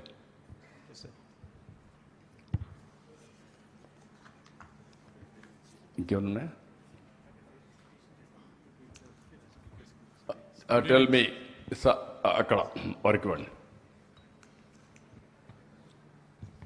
Sir, first of all, I would like to compliment you are our inspirational leader. That I've seen many insights from you. Sir, we are putting so much of initiatives, but at the grassroots level, do you think each and every family members and individuals are able to understand your efforts? That has to be reached, because you are talking about satisfaction index where you stand 65%. I want to make it 100. Now 73%, 72%. Yes. We are reaching now. I want to reach this year 80%. As you rightly mentioned, yes, sir. Even including you, I don't know what is your position. No, I am from VIT Amaravati, sir. Yeah. VIT Amaravati. Yes, sir. Everybody is busy. What government is doing, you are unable to understand and utilize. or how to do government, you are not in a position to contribute. You are a academic institution. Yes, that is where I am saying everybody is expecting what nation has given to me, what you have to give me. What I have to contribute for the nation, nobody is thinking. That is the biggest challenge for all of us. For common man empowerment, if you realize this, even you are also common man till yesterday, now you got an opportunity to run an institution, that is VIT. Common man is not aware of all these things. He is ignorant. Yes. He is not following. Morning to evening he is busy. Even if you tell, he may not understand. But how to make him to realize? Yeah. Even 8% of population are not having connectivity. That means bandwidth. Some people are not having smartphone. Not even phone. These are all the things, how to reach over a period of time, that is important. It is a continuous process according to me. I am talking, going on meetings, I am talking. Slowly it will percolate. It will trickle down. The day will come, there is a feel-good factor that you have to keep it in mind. Ambedkar has given only one thing. For every citizen, only one vote, women or men, weaker section or richest, or billionaire also is having only one vote. Even poorest man is having one vote. That common sense is working. Even common people are having a feel-good factor. Yes, this government is doing well. This government is not doing well. This functionary is not doing well. We are thinking we are intelligent, nobody knows, everybody, people are watching. At least that ecosystem players, they are all aware. That is what I want to say. Thank you, sir. Thank you. Thank you. Good evening, sir. Yeah, please. Sir, I am Professor Sudarshan Rao, Vice Chancellor, JNTU Anantapur, sir. Sir, your idea to take the database from even Mandal, Panchayat level to the family level is extraordinary, sir. So in that process, you need a huge number of emulators or trainers, master trainers. So in this process, I would request you to consider the huge student base of the universities in mapping these data related issues, sir. This is one request from my side.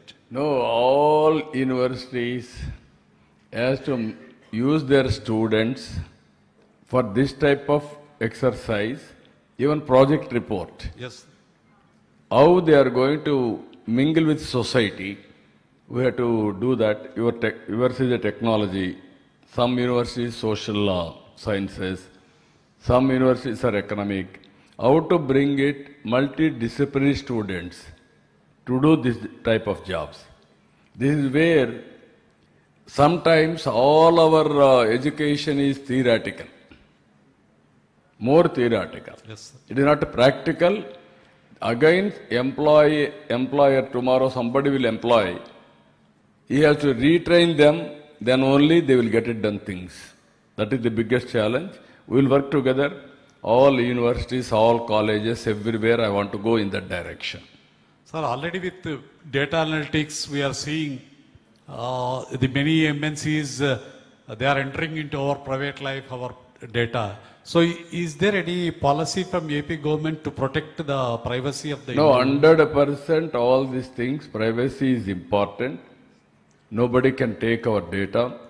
That is some problems are there.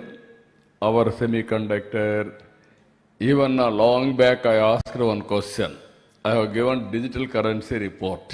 Hon'ble PM asked me, you give me a report on digital currency, you know very well technology.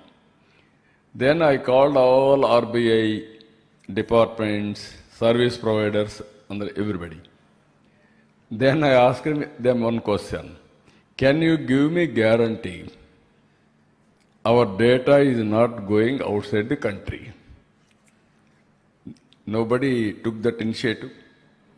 We are not sure. Answer is simple. Why? Chip is manufactured somewhere. We don't know how they are going to get that information. So this type of problems are there. That is where, as far as possible, even China has built their own systems over a period of time. We have to build our systems. Checks and balances, cyber security, use your knowledge, move in the direction, keep our data with our safe data centers, everything we have to do. Please. Mike. Sir, good evening, sir. My name is V. Ramesh from AP Expedition, sir. AP? AP Expedition, sir. Yeah. యాక్చువల్గా vision 2020 అన్నప్పుడు మీరు ఏదో అన్నారు, అట్లా కాకుండా మనం prove చేసుకున్నాం sir. ఇప్పుడు స్వర్ణ ఆంధ్ర 2047 కూడా మనకు ఖచ్చితంగా డెఫినెట్లీ విల్ అచీవ్ సార్. ఎందుకంటే ఒక చిన్న ఎగ్జాంపుల్ చెప్తాను సార్, నా పర్సనల్ ఎక్స్పీరియన్స్. 2.5 years బ్యాక్ మా పాప బీటెక్ ఎక్కడ జాయిన్ చేయించాలన్నప్పుడు అందరూ వెల్లూరు విట్టు ఎస్ఆర్ఎం చెన్నై అన్నప్పుడు నేను ఒక్కడిని మాత్రము అమరావతిలో జాయిన్ చేయించాను సార్. ఎందుకు అక్కడ జాయిన్ చేస్తున్నా అడిగారు సార్. నాకు హోప్ ఉంది, అది డెవలప్ అవుతుంది అని చెప్పాను సార్. ఇప్పుడు 2 ఏళ్ళలో తమరు ఎస్ఆర్ఎంకి వెళ్ళి విజిట్ చేసి అక్కడ క్వాంటమ్ కంప్యూటింగ్ ఓపెన్ చేశారు సార్. అప్పుడు అందరూ నువ్వు తెలివినోడు అన్నారు సార్. నేను తెలివినోడు కాదు, అది హోప్ రా అని చెప్పాను. అది హోప్ రా, అది ప్రూవ్ అయింది అని చెప్పాను సార్. రెండోది వచ్చి ఇప్పుడు మా కొడుకుని స్కూల్కి పిలుచుకొని పోతాం అంటే ఆ బ్యానర్లో వైజాగ్లో జీ ఎందుకు నన్ను పెద్దదని అడిగాడు సార్. పెద్దది ఎందుకంటే జీకి అబ్రివేషన్ మార్చేశారు ఆయన వచ్చి. జీ అంటే ఏంది అడిగారు సార్. గూగుల్ డేటా సెంటర్ పెట్టడం వల్ల ఏమి మనకు వస్తుందో కూడా ఎక్స్ప్లెయిన్ చేశాను సార్. ఇది ఒకటే కాదు, వైజాగ్ కాదు, చాలా పేర్లు మారుతాయి మన స్టేట్లో అని మా బాబు గారు చెప్పడం జరిగింది సార్. ఇదంతా మా హోప్ సార్. కాబట్టి ఖచ్చితంగా మేము స్వర్ణ ఆంధ్ర మీ ఆధ్వర్యంలో సాధిస్తాం sir. Thank you sir. Thank you. Very nice of you. Everybody should have confidence and also reinforce our thoughts. Mike.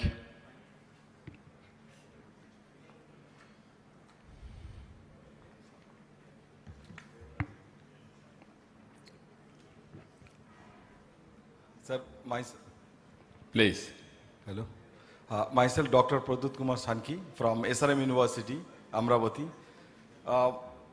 Everybody knows about your visionary leadership, and I feel is that one of the chief minister in our country who is thinking the technology beyond even 2047. But with that thoughts, as you have already taken initiative for data center, as you know, sir, without hardware we cannot go far beyond.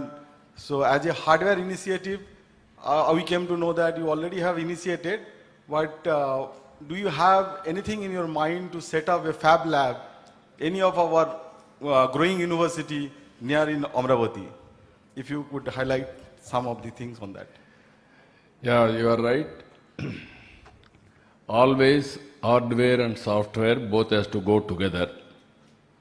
Which is first, which is second is the question mark.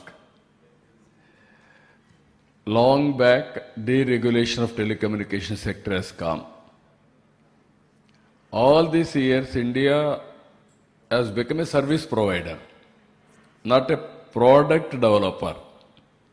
Recently, Honorable Prime Minister has asked BSNL, TCS, University of Madras, and also one startup company to go for 4G.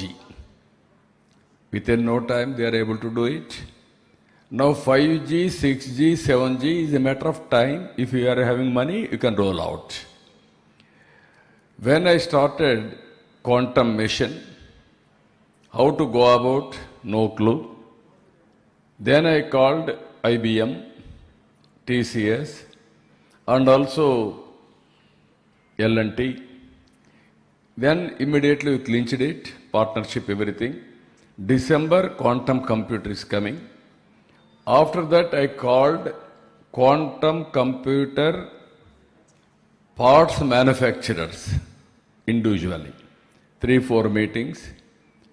They have made it 5-qubit model in Amravati. Now, within 2 years' time, we are going to manufacture quantum computers from Amravati. It is going to happen. Then we are going to supply for the global community. Same thing, data center. Data center has come. Now all supporting components we are going to manufacture. Now another thing, Semiconductor. Semiconductor, we are going in the direction, 9 universities are working, but still there is a lot of work we have to do. Recently I went to Singapore. They have done reasonably well. I asked all ecosystem players to come to Andhra Pradesh and study how to associate. I asked them, they are coming now. Visakhapatnam or some other place, if you have ideas, either academic institutions and business and governments, wherever public policy we are prepared to do it, wherever there is a money needed, we will finance. Ultimately, we have to innovate. Even yesterday, I have gone to Sri City, Hero Motors. That is also a story I told them. Around 2014-15, they committed to other state. Then I asked him, you have to come here. No, sir, we have committed. One day, they had a marriage in their family. All the way I went to their marriage. I embraced them. Now you are coming. Then they said, sir, how? No, this is the better place, you have to come. Then finally they decided to come to Sri City. 600 acres of land they have given. Yesterday, battery they are going.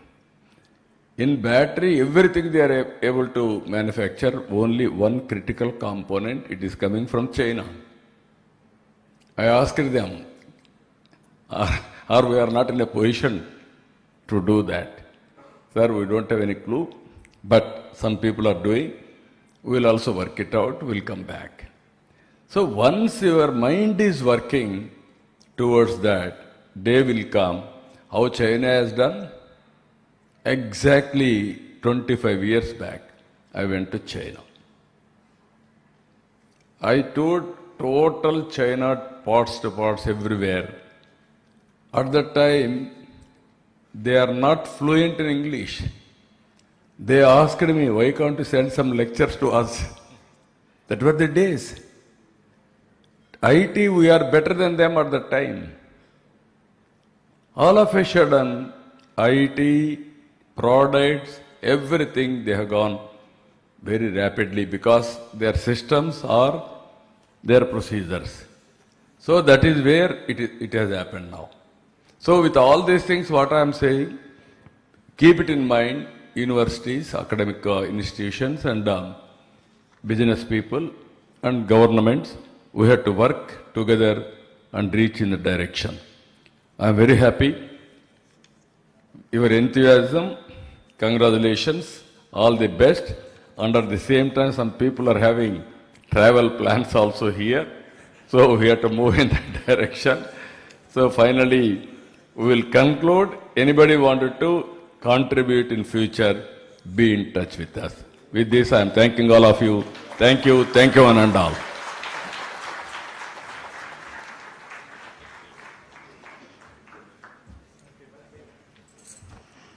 Thank you, sir. Thank you, Honorable Chief Minister, sir. Your visionary leadership, unwavering commitment to transformational governance, and emphasis on measurable outcomes provide a clear direction for all stakeholders as Andhra Pradesh moves forward in its journey towards achieving the Swarna Andhra 2047 vision. May I now request the Honorable Chief Minister of Andhra Pradesh, Sri Nara Chandrababu Naidu garu, to kindly present mementos to our esteemed guest as a token of appreciation for their valuable contributions to today's deliberations. May I now request Professor S. Mahendra Devji, Chairman, Economic Advisory Council to the Prime Minister, to receive the honor from the Honorable Chief Minister, sir.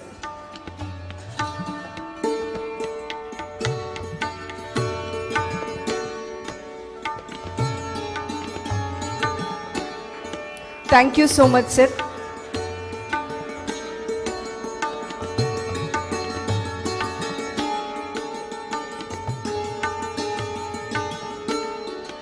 May I now request Professor K.V. Rajuji, Member, Niti Ayog, to come on to the dais to receive the honor from the Honorable Chief Minister Shri Nara Chandrababu Naidu garu.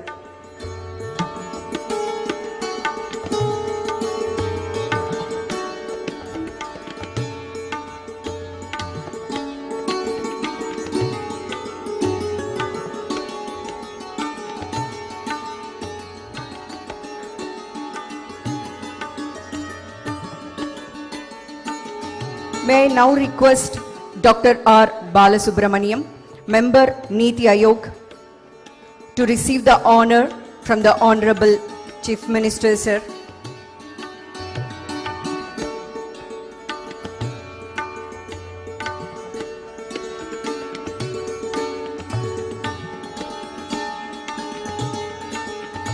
May I now request Dr. V. Anantha Nageshwaran, sir, Chief Economic Advisor, Government of India, to come on to the dais to receive the honor from the Honorable Chief Minister, sir.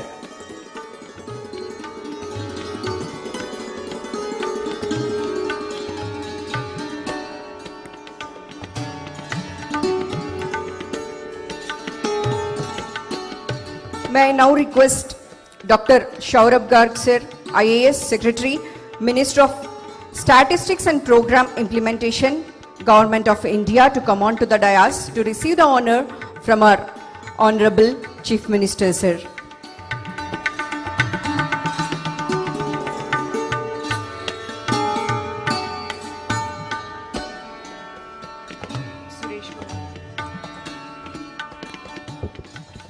May I now request Shri Suresh Goyal, sir, Director General, NCAER, to come on to the dais to receive the honor from our Honorable Chief Minister Shri Nara Chandrababu Naidu garu.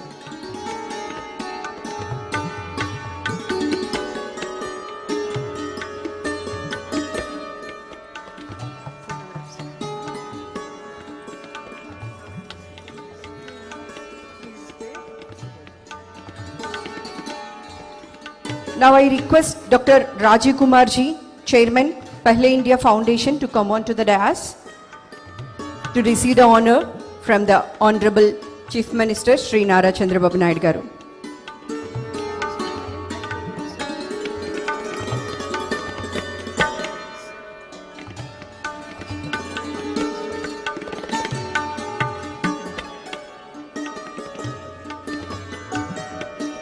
May I request all dignitaries on the dais to come on to the dais to kindly assemble for the official group photograph. I request all the dignitaries to come on to the dais.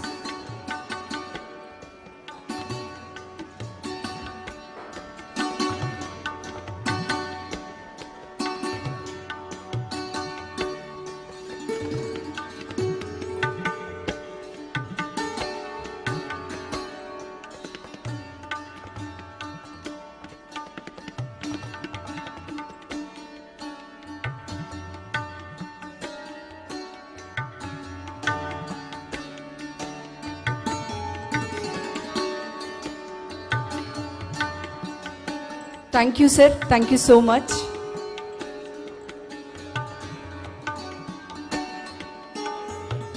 With this, we come to the conclusion of Day 1 of the State Level Capacity Building Program on Swarna Andhra 2047, Economic Intelligence for Governance. On behalf of the Planning Department, Government of Andhra Pradesh, I extend our sincere gratitude to the Honorable Chief Minister, all esteemed dignitaries, speakers, experts, delegates and participants for making today's program meaningful and impactful. We look forward to welcoming all of you tomorrow for Day 2, where the discussions will focus on agriculture, infrastructure, GST-based insights, artificial intelligence, GSDP nowcasting and the roadmap for statistical governance in Andhra Pradesh. Thank you for your participation. Wish you a pleasant evening and a comfortable stay in Tirupati. Jai Hind.